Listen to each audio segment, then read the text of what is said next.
নমস্কার বন্ধুরা, স্বাগত আমার যা ইচ্ছে তাই চ্যানেলে। আজ আমি তোমাদের রান্না করে দেখাবো সোয়াবিন আর বাঁধাকপি দিয়ে ঘন্ট। এটা খুব সুন্দর খেতে লাগে। একদিন তোমরা করে খেয়ে দেখবে, খুব ভালো লাগবে। রান্নাটা আমি তোমাদের সঙ্গে শেয়ার করছি, তোমরা দেখতে থাকো বন্ধুরা।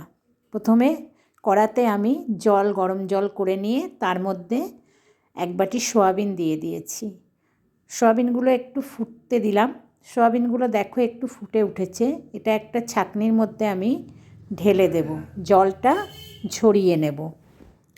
দেখো বন্ধুরা, এই ছাঁকনিটা আমি নিয়েছি, এর মধ্যে আমি সোয়াবিনটা এবার ঢেলে দেব। সোয়াবিনটা আমি ঢেলে দিয়েছি, জল ঝরে গেছে। এবার আবার কড়া চাপিয়ে দিয়েছি, কড়াই খানিকটা সাদা তেল দিয়ে দিলাম। দিয়ে তেলটা হয়ে গেছে, এবার আমি আলুগুলো এভাবে কেটেছি, আলুগুলো তেলের মধ্যে দিয়ে দিলাম। আর আমি এর মধ্যে দেখো একটু দিয়ে দেব সামান্য পরিমাণ লবণ হলুদ। এটা দিয়ে আমি আলুগুলো একটু ভালো করে লাল লাল করে ভেজে নেব। দেখো আলুগুলো আমার লাল লাল করে ভেজে নেওয়া হয়ে গেছে। একটা পাত্রে আমি আলুগুলো তুলে নিলাম। এবার আমি এই তেলের মধ্যে জল ঝরানো সয়াবিনটা দিয়ে দেব, একটু ভেজে নেব। কিন্তু এর মধ্যে আমি একটু দিয়ে দেব অল্প করে লবণ, হলুদ, মিষ্টি আর একটু লঙ্কার গুঁড়ো, যাতে সয়াবিনটার মধ্যে এগুলো সম্পূর্ণ সব একটু ভালোভাবে ঢুকে যায়। লাল লাল করে আমি সয়াবিনটা ভেজে নেব। দেখো সয়াবিনগুলো আমার বেশ সুন্দর করে ভেজে নেওয়া হয়ে গেছে। আমি সয়াবিনগুলো তুলে নিচ্ছি একটা পাত্রে। সয়াবিনগুলো আমি সব তুলে নিলাম। এবার আমি কড়াতে আবার একটু সাদা তেল দিয়ে দেব।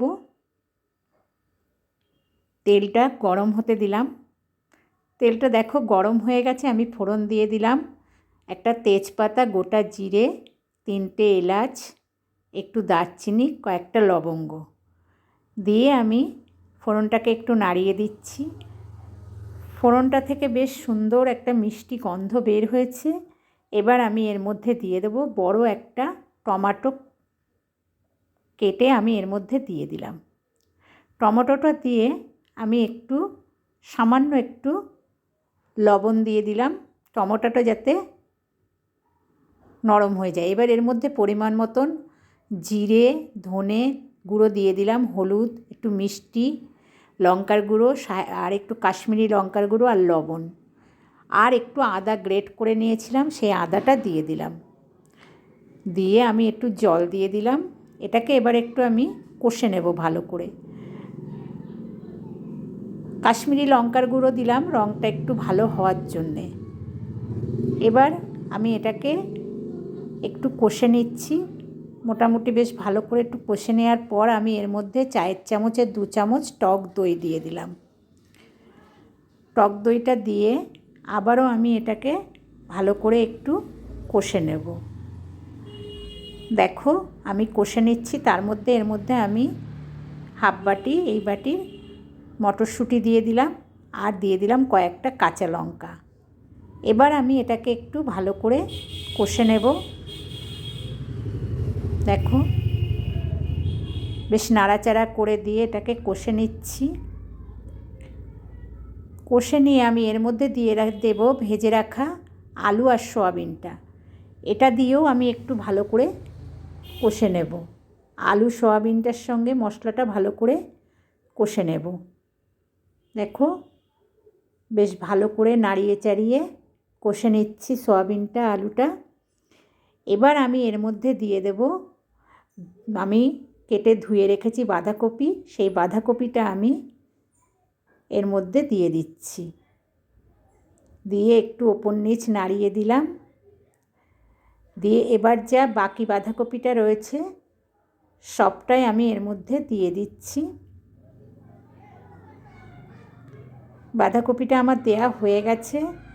এবার আমি একটা ঢাকা চাপা দিয়ে দিচ্ছি। 5-7 মিনিট হতে দিলাম। 5-7 মিনিট পর দেখো নিচের যে মশলা, আলু, সয়াবিন রয়েছে ওগুলো ওপর নিচ করে কপির সাথে আমি ভালো করে মিশিয়ে দিলাম। দেখো ভালো করে মিশিয়ে দিয়েছি। দিয়ে একটু নাড়িয়ে চাড়িয়ে দিলাম। দিয়ে আমি এর মধ্যে অল্প করে একটু জল দিয়ে দিলাম। জলটা দিয়েও আবার একটু ভালো করে নাড়িয়ে দেব, যাতে সমস্ত কিছুর সঙ্গে সব মিশে যায়। এবার আবারও ঢাকা চাপা দিয়ে দিলাম, 5-7 মিনিট হতে দেব। 5-7 মিনিট পর দেখো ঝোলটা অনেকটা শুকিয়ে গেছে। এবার এটাকে আমি একটু বেশ ভালো করে আবারও নাড়িয়ে দিচ্ছি। দিয়ে এর মধ্যে আমি একটু ময়দা ছড়িয়ে দেব। তাহলে কি হবে, কপিটা বেশ টাইট হয়ে যাবে, একদম সুন্দর মাখা মাখা তৈরি হবে, বেশ সুন্দর মাখা মাখা বেশ তৈরি হবে। আমি ময়দাটাকে দিয়ে ভালো করে বেশ নেড়ে চেড়ে নিয়েছি। এবার আমি এর মধ্যে দিয়ে দেব গরম মশলার গুঁড়ো খানিকটা, দেখো, আর দিয়ে দেব এই চামচের 1 চামচ ঘি। দিয়ে আমি এবার এই ঘি গরম মশলাটা ভালো করে কপির সঙ্গে মিশিয়ে দেব, যাতে সমস্ত কপিটায় গরম মশলা ঘিটা মিশে যায় আর গন্ধটা খুব সুন্দর বের হয়। রান্নাটা আমার হয়ে গেছে প্রায়। এবার আমি সার্ভ করে তোমাদের দেখাবো। দেখো আমি একটা পাত্রে ঢেলেছি সার্ভ করার জন্য। কত সুন্দর দেখতে হয়েছে, খেতেও এরকম সুন্দর লাগে। এটা ভাত, রুটি, পরোটা, খিচুড়ি সব কিছুর সঙ্গেই সুন্দর লাগে। আর বন্ধুরা, যদি তোমাদের এই রেসিপিটা ভালো লাগে তাহলে তোমরা আমার যা ইচ্ছে তাই চ্যানেলটাকে একটু লাইক, শেয়ার, কমেন্ট করো আর একটু সাবস্ক্রাইব করো।